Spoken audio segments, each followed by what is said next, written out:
میرے الحمد شریف صحیح ہے کہ نہیں، میں اس کی فکر کر رہا ہوں کہ نہیں، یا ایسا ہے کہ بس عمل کر رہا ہوں اور عمل صحیح ہو رہا کہ نہیں ہو رہا مجھے پتہ ہی نہیں ہے۔ ہم نے کبھی گھر میں اپنی بیوی کو لے کر بیٹھے کہ تو الحمد شریف پڑھ تاکہ میں سنوں اور اس میں کچھ غلطی ہے تو میں تجھے بتاؤں، میرے الحمد تو سیکھ، تو سن اور اس میں غلطی ہو تو بتا۔ ہمیں شرم آتی ہے، گھر میں جائیں تو سلام کرنے میں شرم آتی ہے کہ بیوی کو سلام کیا کرنا، بیوی گھر میں آئی ہے تو اپنے شوہر کو سلام کرنے میں شرم کر رہی، اس کو شرم آ رہی۔ حالانکہ گھر میں برکت لانے کا بہت بڑا ذریعہ ہے، جب بھی گھر میں جاؤ تو سلام کرو۔ سلام کی عادت نہیں ہے، آگے سیکھنے سکھانے سننے سنانے کا جذبہ اور اس کی عادت تو بہت آگے کی بات ہے۔ کیا ہم کرتے ہیں یہ دوستو؟ چلو یہ نماز تو روزانہ ہم پڑھتے ہیں، ٹھیک ہے، اور عبادت ہے، اس کے بارے میں ہمیں احساس بھی ہوتا ہے کہ یار کچھ غلط ہو سکتا ہے، اس کو صحیح کرنا۔ دیگر کام ہمارے بہت سے کام، شادیاں ہوتی ہیں ہمارے یہاں، شادیوں میں اور موت میت میں رسمیں کیسی کیسی ہوتی ہیں؟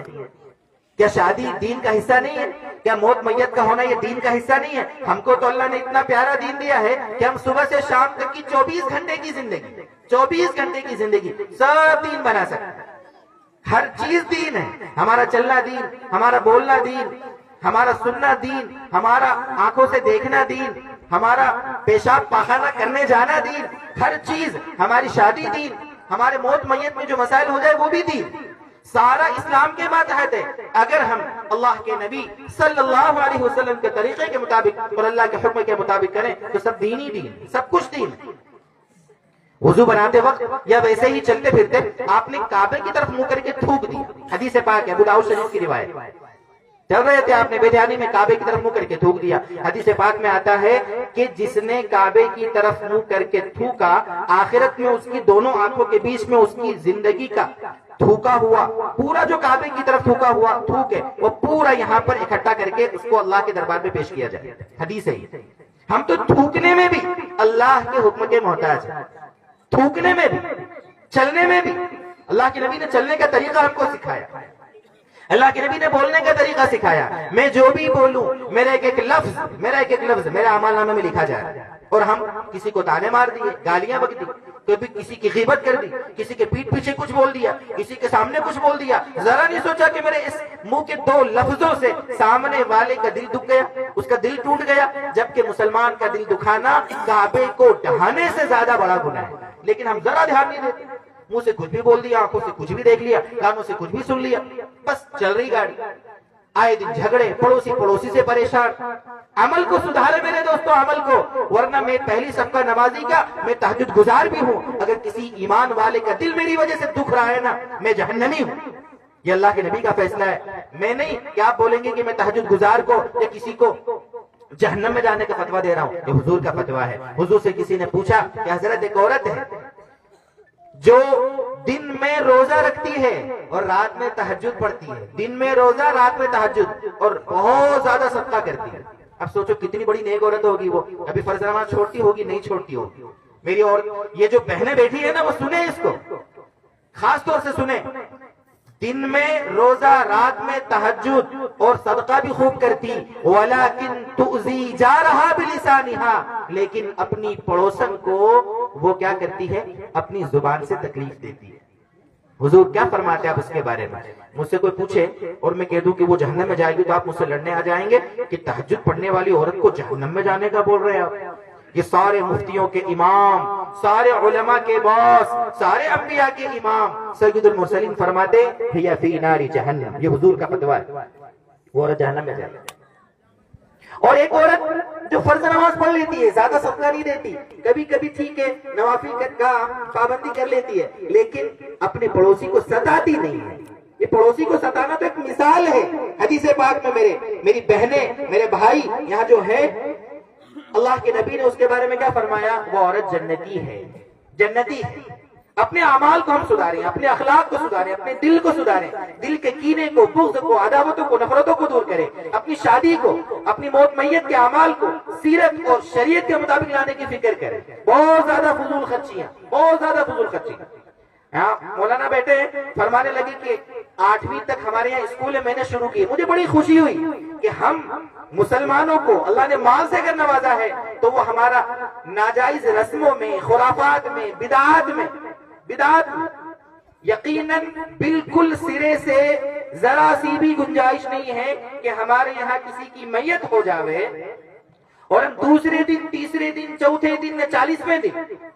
اور لمبا چوڑا کھانا کر رہے ہیں اور اس کے اندر نئے کپڑے پہن کر شریک ہو رہے ہیں۔ یہ اس علاقے کی بہت بڑی برائی، بہت بڑی برائی۔ ہمیں علماء کے پاس سیکھنا چاہیے دین کو، اپنے آپ کو شریعت کا محتاج بنا کر۔ میں ایک بات کہوں میرے دوستو، اللہ کے نبی صلی اللہ علیہ وسلم کو جب توحید کا علم بردار بنا کر، توحید کا پیغام لے کر جب مکہ کے مشرکین کے درمیان بھیجا گیا تھا نا، وہ اس وقت سینکڑوں بتوں کی پوجا کرتے تھے، سینکڑوں بتوں کی پوجا کرتے تھے۔ جب اللہ کے نبی نے ان سے یہ کہا کہ ایک اللہ کی عبادت کرو، تو ان مشرکین کا کیا کہنا تھا؟ ان ھذا لشیء عجاب، یہ تو نیا دین لایا ہے، عجیب چیز لایا ہے۔ اجعل الآلہۃ الہ واحدہ، اس نے تو سارے معبودوں کو ایک ہی دین بنا دی، ایک سارے معبودوں کا ایک ہی معبود بنا دی۔ ہمارے تو بارش برسانے والا الگ خدا، روزی دینے والا الگ، شفا دینے والا الگ، الگ الگ ہمارے معبود ہیں۔ یہ تو کہتا ہے سب کا معبود ایک ہی ہے۔ یہ تو عجیب بات ہے، یہ تو نئی چیز لایا ہے۔ اور جب آپ صلی اللہ علیہ وسلم ان سے کہتے تھے وَإِذَا قِيلَ لَهُمُ اتَّبِعُوا مَا أَنزَلَ اللَّهُ، اللہ نے جو دین اتارا ہے، اسلام اور توحید، اس کی پیروی کرو، تو کیا کہتے تھے وہ کہتے تھے بَلْ نَتَّبِعُ،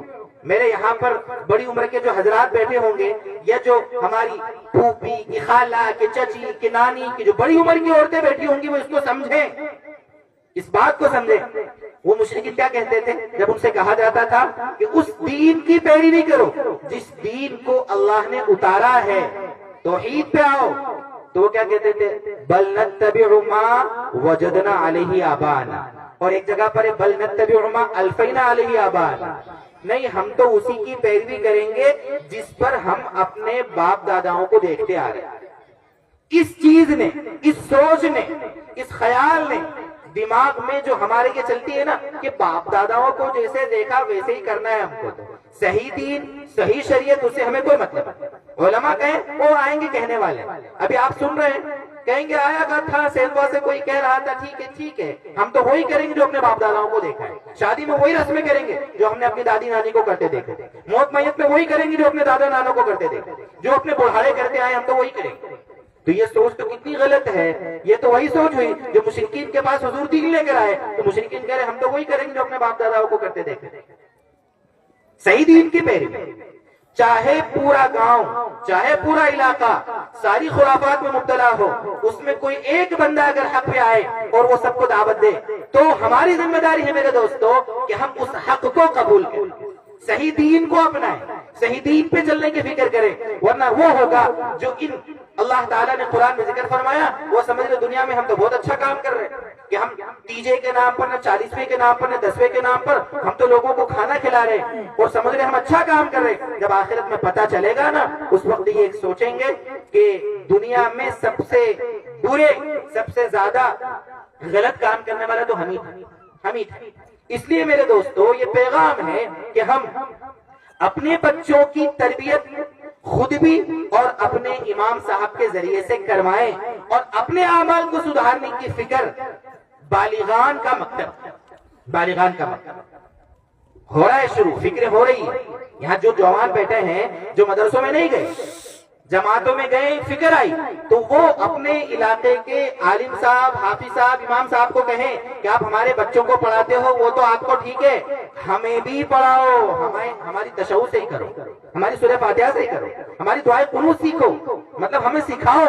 پتہ نہیں یہاں کتنے بیٹھے ہوں گے جن کو دعائے قنوت ہی یاد نہیں آتی، کتنی بیچاری عورتیں ہوں گی جن کو یاد ہی نہیں ہوگا، اور ہوگا بھی تو وہی پرانی طریقے کی بات ہے۔ تو جو عالمہ، جیسے بتایا کہ ایک عالمہ گجرات سے پڑھ کر آئیں، اور بھی اپنی بچیوں کو بھی دین سکھاؤ، اپنی بچیوں کو بھی خوب بھیجو پڑھنے کے لیے، مومنہ کورس کراؤ، عالمہ کورس کراؤ، اور جب وہ سیکھ کر آئے نا تو ماں بھی اپنی بچی سے سیکھنے میں شرم نہ کرے، چچی اپنی بھتیجی سے دین سیکھنے میں شرم نہ کرے، دادی اپنی پوتی سے دین سیکھنے میں شرم نہ کرے، پھوپھی ہو کہ خالہ ہو کہ چچی ہو، ان کو بیچاریوں کو نہیں سیکھنے کا موقع ملا نا، اس وقت ماحول نہیں تھا، مکتب اتنے مضبوط نہیں تھے، اب اللہ نے فکریں دی ہے، یہاں پر نوجوانوں کی ٹیم کھڑی کی ہے، اب ہماری ذمہ داری ہے، عورتیں جن کو دین آتا ہے ان سے سیکھیں، مرد جن علماء کو دین آتا ہے ان سے دین سیکھیں، دین سیکھیں گے یہی کام دے گا دنیا میں آخرت میں۔ دنیا فانی ہے، ختم ہو جائے گی، جوان بھی مر رہے ہیں، اٹیک آ رہے ہیں، ایسے ایسے حادثے ہو رہے ہیں اور ایسی ایسی بیماریاں آ گئی ہیں، اللہ حفاظت فرمائے، عجیب عجیب بیماریاں، جوان ہو کہ بوڑھا ہو کوئی بھروسہ نہیں موت، زندگی فانی ہے، دھری کے دھری رہ جائے۔ نمازوں کی پابندی کریں، دین صحیح سیکھیں، رمضان کا بابرکت مہینہ آ رہا اس کی قدر کرنے کی ابھی سے فکر کریں۔ رمضان صرف رمضان کے لیے نہیں ہے، رمضان پورے سال کے لیے، 10-12 دن بچے، گھر میں مہمان آتا ہے تو لیپا پوتی ہو رہی ہے، صاف صفائی ہو رہی ہے، لائٹ کا انتظام ہو رہا ہے، اور بڑا مہمان کوئی آیا ہے تو اے سی کا انتظام، اور کیا کیا ہو رہا ہے، ساری چیزیں ہو رہی ہے۔ اتنا بڑا مہمان جو ہمارے گناہوں کی بخشش کے لیے آ رہا ہے، ہماری زندگی بدلانے کے لیے آ رہا ہے، ہمیں اللہ سے تعلق مضبوط کرنے کے لیے آ رہا ہے، اس کے لیے ہم نے تیاریاں کی ہے کہ نہیں؟ علماء فرماتے ہیں کہ رمضان کے مہینے میں اگر کوئی اس نیت سے رمضان کا مہینہ گزارے، صرف اس نیت سے کہ صرف رمضان میں عبادت کرنی ہے، تو رمضان میں عبادت کی توفیق ہوگی، بعد میں عبادت کی توفیق نہیں ہوگی۔ رمضان اس نیت سے ہم گزاریں کہ رمضان کا مہینہ اللہ اس لیے تو نہیں دیا تاکہ میری زندگی میں اگر جوا ہے، میری زندگی میں شراب ہے، میری زندگی میں غلط کمائی ہے، میری زندگی میں رسوم و رواج ہے، میری زندگی میں اگر نمازوں کو چھوڑنے کی عادت ہے، میری زندگی میں ناجائز غلط کھانے کی عادت ہے، اللہ اس بابرکت مہینے میں میں ساری گندی عادتوں سے دور رہوں گا، اس کی برکت سے مجھے پورے سال ان گندی عادتوں سے دور رکھنا۔ اگر اس نیت سے مہینہ گزاریں گے نا پورا، اللہ کی ذات سے امید ہے اللہ تعالیٰ پورا سال ہمیں اپنا تعلق نصیب کرے گا، پورے سال اللہ تعالیٰ ہمیں اپنی سچی محبت دے گا، نبی صلی اللہ علیہ وسلم کی روح کو ہمارے اعمال سے پھر خوشی ہوگی۔ اس لیے میرے دوستوں، یہ چھوٹے چھوٹے بچے، ان کے بارے میں مزید فکر کرنا ہے۔ پورے گاؤں میں کوئی ایسا بچہ جو بولنے لگ گیا ہو، جس کو سمجھ آ گئی ہو، شعور آ گیا ہو، اور وہ مکتب میں نہ جا رہا ہو، ایسا نہیں ہونا چاہیے۔ ہر برادری والا، ہر مسلمان اپنے بچوں کے بارے میں دینی تعلیم کی بھی فکر کرے، دنیاوی تعلیم کی بھی فکر کرے، دنیاوی تعلیم کی بھی فکر کرے۔ میں اس لیے کہہ رہا ہوں، میں عرض کر رہا تھا اسکول کھولا، مجھے بڑی خوشی ہوئی، میں عرض کر رہا تھا بات ادھر سے ادھر چلی گئی تھی، ہم لاکھوں روپے شادی میں خرچ کر دیں گے، وہی لاکھوں روپے اپنے ہاسپٹل کھولنے میں لگائے نا، وہی لاکھوں روپے۔ ابھی آپ کے راجستھان کی خبر ملی، بھلواڑہ آپ کا شہر ہے، دائی حلیمہ سوسائٹی ٹرسٹ ہے ایک بنایا انہوں نے، اور اپنا مسلمانوں نے ایک ہاسپٹل کھولا۔ ڈیلیوریاں ہوتی ہیں نا عورتوں کو، آپ کے یہاں تو معلوم نہیں، ہمارے یہاں تو بڑا ظلم ہوتا ہے، آپریشن پتہ نہیں کیا کیا ساری چیزیں، اور کو گمراہ کرتے ہیں۔ ابھی یہاں مکالمہ پیش ہوا نا، اس میں ڈاکٹروں کی حالت بتائی نا آپ کے سامنے، کتنا گمراہ کرتے ہیں اور بیوقوف بناتے ہیں۔ تو ایسے ہی آپریشن کر رہے ہیں، یہ ہو رہا ہے، نقصان ہو رہے ہیں، مرد حضرات، غیر مسلم مرد آپریشن کر رہے ہیں مسلمان عورتوں کے، اور سیزر سے بچے ہو۔ تو ہم اپنے مسلم ہاسپٹلز قائم کریں،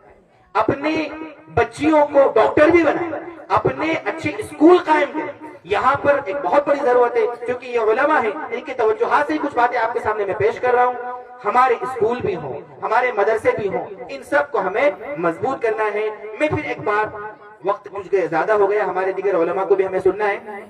آپ کو یہی گزارش کر رہا ہوں کہ آپ اپنے بچوں کی لائن سے اور اپنی لائن سے اپنے اعمال کو سدھارنے کی فکر کریں میرے دوست۔ ایک پہلی چیز اپنے بچوں کی لائن سے فکر کریں، مکاتب کی لائن سے، دوسری چیز، تیسری چیز اپنے امام صاحب کے آپ نے جو قدر کی اور زیادہ قدر، یہ